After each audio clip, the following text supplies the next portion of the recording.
मित्रों, महादेव ने अपने बड़ा परम भक्त शिष्य परशुराम जी से गुरु दक्षिणा कैसे ली है, ये बहुत ही अच्छा कहानी है। सुनने के लिए वीडियो के अंत तक बने रहिए। भगवान परशुराम महादेव के शिष्य थे। जब उनका विद्याध्ययन समाप्त हो गया तो उन्होंने अपने गुरु महादेव से विनती की है कि गुरुदेव, मैं आपको गुरु दक्षिणा में क्या दूं। तब महादेव बतलाया कि तुम्हारा विद्याध्ययन समाप्त हो गया, मैं अपना गुरु दक्षिणा तुमसे उचित समय आने पर मांग लूँगा, अभी तुम जाओ।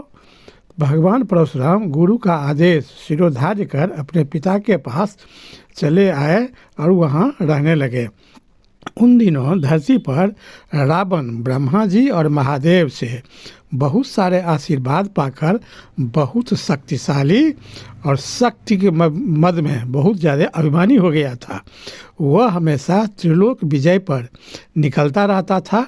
उसी क्रम में रावण सहस्त्रार्जुन के पास जाकर उसे युद्ध के लिए ललकारा। सहस्त्रार्जुन अत्यधिक बलशाली और क्रूर था। रावण उससे हार गया। सहस्त्रार्जुन ने रावण को हराकर कारागार में बंदी बनाकर रख लिया। रावण बहुत दिन तक उसके कारागार में बंदी रहा। जब रावण को कारागार से छुटकारा पाने का कोई उपाय नहीं रह गया और बहुत दिन बीत गया, तब वह कारागार में ही अपने आराध्य भगवान शिव शंकर का बहुत ज़्यादा हृदय से उनको याद किया और उनका कारागार के स्थिति में हाथ पांव बंधे हुए की स्थिति में ही भगवान भोलेनाथ का आराधना करने लगा कि हे भोलेनाथ, मुझे इस पाप कष्ट से मुक्ति दिलाइए। भगवान भोलेनाथ तो तुरंत प्रसन्न हो जाते हैं। वे रावण के विनती पर प्रसन्न हो गए और उसको कारागार से छुड़ाना चाहे। तब भगवान ने अपने शिष्य परशुराम को याद किए। परशुराम जी याद करते ही वहाँ पर तत्काल पहुँच गए। जब परशुराम जी वहाँ पर पहुँचे तो परशुराम जी ने उनको चरण वंदना करके कहे, गुरुदेव, मुझे क्यों स्मरण किया गया है। तो भगवान भोलेनाथ ने कहे, परशुराम, धरती पर मेरा एक बहुत बड़ा भक्त है जो अभी बहुत कष्ट में है। वह उसका नाम रावण है। रावण बहुत ज़्यादा शक्तिशाली है, किंतु शक्ति के मद उसको बहुत ज़्यादा अंधा कर दिया है। वह अभिमानी भी बहुत है। इसी का दंड वह भुगत भी रहा है, किंतु अब वह हमसे बहुत विनती करने लगा है। इसलिए ये मेरा आधा गुरु दक्षिणा होगा। तुम जाओ, सहस्त्रार्जुन के कारागार में जो रावण बंदी बना हुआ है उसको तुम वहाँ से मुक्ति करवा दो। यही मेरा आधा गुरु दक्षिणा होगा और आधा पुनः मैं समय आने पर तुमसे मांग लूँगा। परशुराम जी गुरु के आदेश मिलने से बहुत ज़्यादा प्रसन्न हुए और परशुराम जी तो अकेले अपने आप में एक सेना थे। तुरंत सहस्त्रार्जुन के पास पहुंच गए।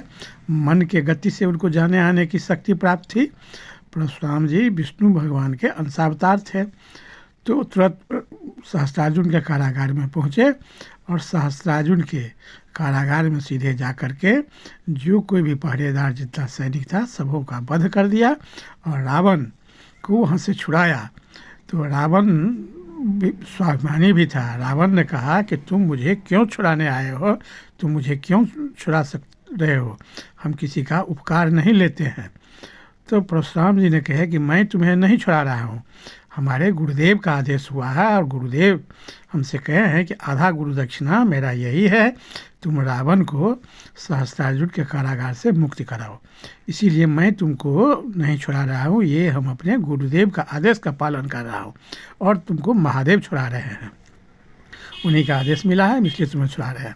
रावण बहुत प्रसन्न हुआ, वहाँ से मुक्त हुआ। तो आधा गुरु दक्षिणा तो परशुराम जी रावण को सहस्त्रार्जुन के कारागार से मुक्त करा करके जमा कर दिया। अब पुनः भोलेनाथ के पास जाकर कहा, गुरुदेव, आपके आदेश का मैंने पालन किया, मैं आधा गुरु दक्षिणा तो आपको चुका दिया, आधा गुरु दक्षिणा आप कब लेंगे। तो भोलेनाथ ने कहे कि ठीक है, तुमको समय आने पर लूँगा और तुम तब तक तुमको ये पिनाक धनुष देता हूँ।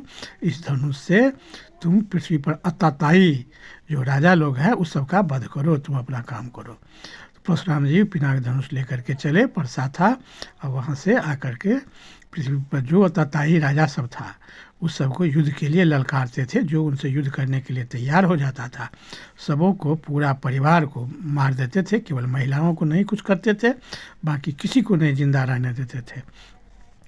ये 21 बार उन्होंने किया कि इस पृथ्वी को क्षत्रिय विहीन किया, अतताई क्षत्रियों सबका वध किया। और जो उसमें धर्माचरण पर क्षत्रिय रहते थे उस सबको कुछ नहीं करते थे। उसके बाद पुनः एक दिन महादेव से मिलने के लिए गया, तो महादेव के पास जब 21 बार वो क्षत्रिय का संहार कर दिया था तो उनको अपना उनका दिया हुआ पिनाक धनुष लौटाने गए। जो गुरुदेव, अब मैं क्षत्रियों का संहार कर दिया हूँ और उससे मैं बहुत दुखी भी हूँ कि इतने बार मुझे इतने लोगों को हत्या करना पड़ा। अब मैं कभी किसी का संहार नहीं करूँगा, इसलिए आप अपना ये धनुष अब ले लीजिए।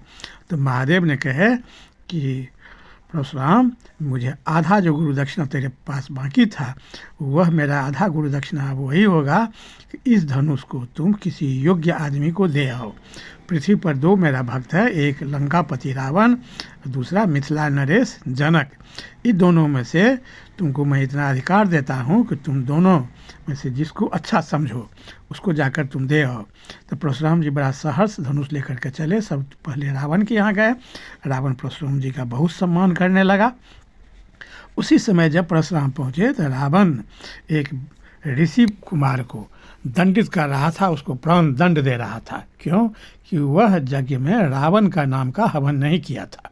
परशुराम जी से बहुत दुखी हुए, क्रोधित भी हुए कि रावण, तुम तो बड़ा पापी हो, हम तो महादेव का धनुष देने के लिए तुमको आ गए थे, लेकिन तुम तो इतना पापी हो, तुम महादेव का भक्त तो जरूर हो कि तुम प्रजापालक नहीं हो। ये ऋषि कुमार यदि तुम्हारे नाम का आहुति नहीं दे रहा है तो तुम इसका वध करोगे, ये मुझे दे दो। तो उस ऋषि कुमार को रावण से मांग लिए। रावण उनसे उतना उपकृत था कि बड़ा सहर्ष दे दिया। परशुराम जी उसको लेकर के चले आए और वह धनुष मिथिला आकर के पुनः महाराज जनक को सब कुछ देख करके जनक से बहुत प्रसन्न हुए और महाराज जनक को वह धनुष देते हुए कहे कि हे महाराज, महादेव ने हमको आपका नाम बतलाए थे, रावण को मैं देने गया, रावण इसके योग्य नहीं था, आप इसके सर्वथा योग्य हैं। ये धनुष मैं आपको देता हूँ, ये महादेव का पिनाक धनुष है। महाराज जनक उसको पूजा स्थल में स्थापना करके उसका नित्य पूजा करते रहते थे। तो यही इसी तरह से परशुराम अपने गुरु का दक्षिणा चुकाए। बहुत बहुत धन्यवाद। इस सब तरह कहानी सुनने के लिए मेरे चैनल के साथ बने रहे।